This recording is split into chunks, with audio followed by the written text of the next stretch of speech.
Pack your bags, we're headed on a big old ride, with dreams of sunlit shores and the open skies, from the hills of Cyprus to where the world collides. All right, so get ready to soak up some sun, because today we're diving into the Canary Islands. Love it. We're following this travel blog, A New Life Planned in Cyprus, and we're basically tracing this couple's island hopping adventure. And you know what I think is so interesting about this particular blog?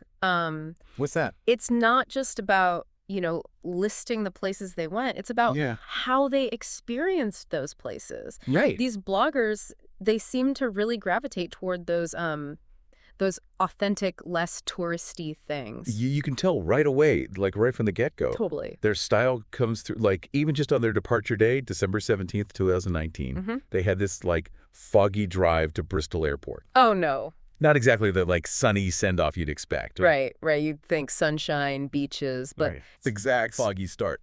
But that's part of it. Yeah. Yeah. And what I find fascinating is how they just sort of embrace it. They even say, because of the fog, the airport was basically empty. Check-in was a breeze. I love that. That's the mark of a good traveler, when you can just go with it. You got to roll with it. Totally. Adapt. And then even their flight, they had a pretty good experience on EasyJet's Airbus A320. Interesting. Which, again, says something, right? It's not about the lap of luxury. Yeah. It's about getting there. Exactly. It's about the journey. So they land in Las Palmas, head straight for their apartment, which they describe as simply superb. Ooh. I like it already. Right. And here's the detail. I love their host. Yeah. A local named Pedro. They say he's a wealth of knowledge about the area, which is key. Isn't that what it's all about? I mean, it's like having a personal guide. Absolutely. It's like having that insider's perspective that you don't get from a guidebook, 100%. Yeah. And even their first dinner, it kind of hints at their style, the salmon bar, tucked away in a local square.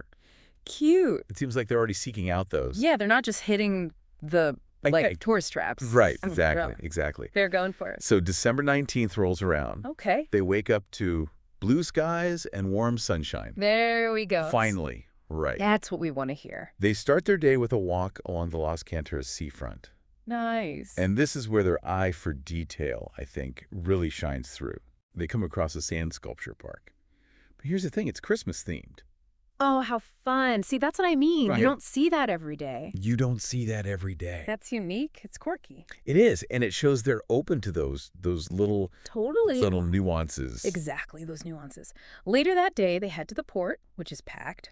Tons of people, cruise ships.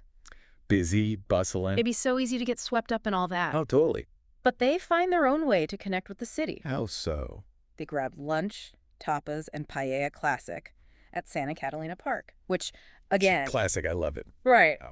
Feels very much in line with their vibe. And, of course, no day is complete without... dinner. They finish off at Little Italy, an Italian place with, you guessed it, panoramic views of the port. They love a good view. They seem to really appreciate that, which I get it. Well, absolutely, especially after a long day of exploring. Exactly, a little bit of beauty and peace. But their journey, it's just getting started. I bet. Because on December 20th, they decide to check out the Sunday market. Which, this is interesting because, and this is where we get another glimpse into their, traveler personalities. Okay, I'm ready. They found it kind of underwhelming. Really? Yeah, they said it was nothing too impressive, just the usual bric-a-brac. So they're not afraid to... They're not afraid to. Tell it like it is. To call it like they see it. Even if it means, disagreeing with... Exactly. Even if it's a popular thing. The guidebook. They're like, nah, it's all right. I respect that. It's refreshing, right? It is. So they're clearly looking for something a bit more... unique. Yeah, off the beaten path. Off the beaten path. But then their Sunday takes a turn. Because as they're walking around, they spot these two massive cruise ships docked in the port. No way! The Piano Ventura and the Germinata Stella. Wow, that's a... And it's like they're drawn to it. Hey, energy. The energy, right. Even though they're not, cruising themselves. Yeah, right. They're watching the passengers, the hustle and bustle. Just taking it all in. And then they embark on a proper stroll, like a long one, along the Las Canteras promenade. I love that. Fresh air, sunshine. Gotta get your steps in. They even stop for their obligatory coffee, which of course. I love that little detail. Of course. Shows their sense of humor. Exactly. They're not taking themselves too seriously. Exactly. Exactly. And now, keep in mind, it's December 22nd. Okay. So Christmas is just around the corner. Coming up. And what do? What do they do? They're already thinking about Christmas dinner. They scout out a restaurant days in advance. They even mention it has a good, varied menu and welcoming staff. Oh, I love that. So they're not messing around. wandering aimlessly. They're like, we're going to find the place. They're strategic. They've got a plan. They have a plan. But Christmas Day, oh, that brings a whole other Adventures. Sure. Christmas Day rolls around. Okay. And what are our intrepid bloggers up to? Instead of, a traditional Christmas feast, Right. they decide to explore Gran Canaria's wild side a bit. They head to the Guayadec Ravine. Wow. Okay. So we're talking dramatic cliffs, cave dwellings. Exactly. And I think that choice alone is really telling, What do you mean? It's Christmas Day, Yeah. right? And they're seeking out natural wonders, historical sites. Right. It just says something about their curiosity, their desire to really dig into the island's soul. Yeah, they're not just ticking off the tourist traps. Totally. And they even give us this great little detail, almost like a little tip for fellow travelers. Oh, I love when they do that. They mention that the roads leading to the ravine, they're quiet, narrow, and winding. That's so helpful, right? I mean, it's one thing to see a pretty picture, but it's another to know what you're getting yourself into. Exactly. The logistics, the reality on the ground. Exactly. So, they're thinking about their audience, trying to give them the full picture. For sure. So from the ravine, they head to this town, Ingenio. Yep. Known for its street statues. Yep. And get this, a magnificent church. I love when they stumble upon those random I know, right? art finds, It just adds so much character. Right. It's like those little unexpected bursts of art. I love it. Absolutely. And their journey continues to the coast, this time to Arinaga. Okay, so coastal town on Christmas Day. Doesn't get much better. Sounds pretty idyllic. What did they get up to there? So they soaked up the sun, enjoyed the salt air along the beach. Of course. They even mention the strong scent of the salt air. Oh, I love that. Which makes me think they're really trying to capture the full sensory experience. Yes, paint a picture with their words. Exactly. Transport you there. And speaking of sensory experiences. Can't forget the food. Exactly. What culinary delights did they uncover in Arinaga? Okay, so Mandy, she has this line that really stuck with me. She has what she calls the finest fresh tuna salad. Ooh, high praise. Right. At this place called Miramar Restaurant. Miramar. Okay, I'm noting that down. Right on the water. Sounds like the perfect Christmas meal. It does. It really does. But their day doesn't end there. They stumble upon another one of those, those travel moments you can't plan for. Serendipity. Yes, Anyway, exactly. Tell me. So they're walking around, and they stumble upon this vibrant Three Kings parade. Oh, wow. Complete with a nativity scene. Hundreds of locals are involved. Wow, talk about immersive, right. Right. They even stayed to enjoy some traditional music at this bar, Las Cuevas. Las Cuevas, okay. They really know how to soak up the local atmosphere. Sure, they do. It's impressive. Okay, so we've got Christmas Day covered, but their Gran Canary adventure, it doesn't end there. Nope. The adventure continues. Because on December 27th, they decide to rent a car. Freedom. Right.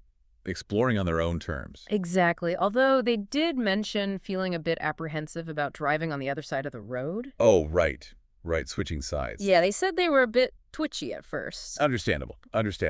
But they navigated their way to Padalavaca, another charming coastal village. So trading the city for the tranquility of the coast once again. Exactly. Got it. Did they say anything about where they stayed in Padalavaca? They opted for a place called Mariposa del Sol, which they used as a base to explore the surrounding areas, like this town, Arguineguin. So smart. They've got the strategy down, find a good home base, and then branch out. Totally maximizes the exploring potential. Absolutely. And it's in Arguineguin where they have another one of their, culinary highlights. Tell me more. A memorable fish meal at La Barca restaurant. La Barca. And of course, they couldn't resist those. Views. The views. They mentioned stunning sunset views from the terrace. Of course they did. They've got a knack for it. They do. They really do. It's like their superpower. Food and views. Food and views. I'm into it. Yeah. But they also balance that indulgence with some, good old-fashioned physical activity. Oh, tell me they went for a hike. Not quite a hike, but they did this scenic coastal walk from Padalavaca through Porto Hanfi. and ending in, you guessed it, Arguinegrin. There it is again? Of course, right? Back where they started. And of course, no walk is complete without a little refueling. Refueling, exactly.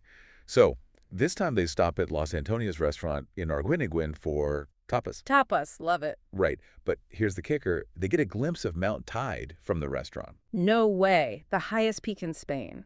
The highest peak in Spain.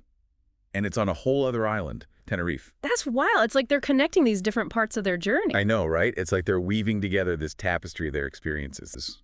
Their New Year's Eve celebration was a real blend of cultures. So they decide to ring in the new year on the dunes of Maspalomas. Oh, wow. Talk about a dramatic backdrop. Talk about dramatic. Those dunes are something else. Mini Sahara, right there on Gran Canaria. Yeah. And it's not just what you see. It's the wind, the sand, the vastness of it all. Totally different vibe. Oh, yeah. Otherworldly, almost. So for dinner, they head back to, well, familiar ground at this point, Arguinegrin. Okay. For a Chinese feast. I love it. Combining that taste of home, right? Right. With something totally new. And they got to watch this incredible fireworks display over Amphi Beach, all from their balcony. Talk about a front row seat. That's the best kind of fireworks show. Yeah. You know, it's that mix of the familiar and the new. That's what travel's all about. For sure. But their Gran Canary adventure. Not over yet. Next up, they're trading their beach towels for, wait for it, hiking boots. They're headed for the mountains. All right. I'm ready for a change of scenery. Me too. So they do this scenic drive to terror. Can you imagine those winding mountain roads, the views? Oh, I bet. It's a good reminder that Gran Canaria is more than just beaches, you know? You've got those rugged mountains, too. Totally different world. And speaking of different worlds, their next stop is like something out of an Indiana Jones movie. Okay, you got my attention. Guayadec Ravine. Picture this. Towering cliffs, covered in this lush green vegetation and carved into those cliffs, ancient cave dwellings. No way. You know, Guayadec is just incredible. I mean, those caves were homes, workshops, even places of worship. And get this, some are still inhabited today. It's like a living museum. That's wild. I bet just getting there on those narrow roads was an adventure. Oh, I can imagine. Exactly. And speaking of Tenerife, that's where we're headed next. Okay, let's go. Because on January 5th, they arrive in Santa Cruz, Tenerife's capital, on, you guessed it, a warm, sunny day. Of course, they've got that magic touch. They really do. So, what's on the agenda for Tenerife? They start by exploring the heart of Santa Cruz, the old streets, the plazas, those charming gardens near the port. Classic. Classic, right. They're drawn to that historic ambiance. Of course, soaking up the history. Exactly. But then, get this, they hop on a local tram. Okay. Just on a whim. Spontaneous. And this is where their, like, hidden gem radar really goes off. Ooh, I'm intrigued. Tell me more. A tram ride to a hidden gem. That's right. I'm hooked. Tell me more. So they ride this tram to the end of the line, the Trinidad, Okay. and basically stumble upon the entrance to La Laguna, Which is... the original capital of Tenerife. Wow, no way. Yeah, they just happened upon it. It's like they're living my travel dreams, you know, just stumbling onto these incredible places. It's the best way to discover things, you know, when you're not even looking. Absolutely. So what's La Laguna like? They describe it as this charming mix of, like, old buildings, churches, and narrow cobbled streets. Okay, so picture perfect, historic. Exactly. Oh, and they even found a little culinary gem there. Ooh, stop. Another one. Mm-hmm. They find the best food spots. They really do. They have a knack for it. Okay, tell me everything. What's the place called? Rincon Lagunero. Rincon Lagunero. Okay. They just stopped in for a light but delicious meal. See, that's what I'm all about. Right. Light and delicious. The best of both worlds. Exactly.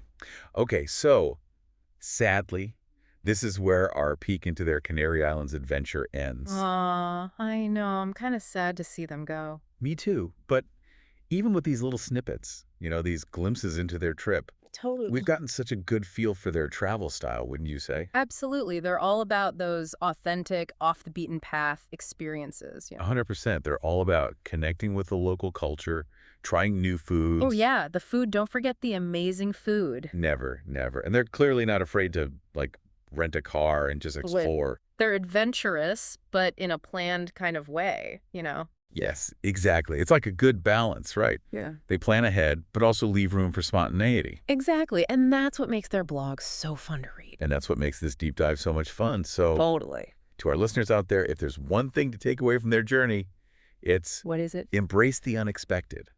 Yes. Be open to those detours, those little unplanned moments. Because you never know what hidden gem you'll find. Exactly, exactly.